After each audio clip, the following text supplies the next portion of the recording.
Mheshimiwa Spika, naomba kueleza pia kwenye eneo la kuongezeka upatikanaji wa huduma ya maji mijini na vijijini. Hali ya upatikanaji wa maji imeendelea kuimarika kutokana na utekelezaji wa miradi ya ujenzi na uboreshaji wa miundombinu ya kutolea huduma za maji vijijini na mijini.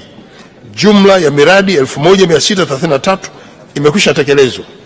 Kati ya hiyo miradi 1335 ni ya vijijini na miradi 298 ni ya mijini. Miradi hiyo imeongeza kiwango cha upatikanaji wa huduma za maji vijijini kutoka wastani wa 70.1 kwa mwaka 2020 hadi wastani wa 79.6 kwa mwaka 2025. Kwa upande wa mijini kutoka wastani wa 84 kwa mwaka 2020 hadi wastani wa 90 kwa mwaka 2025.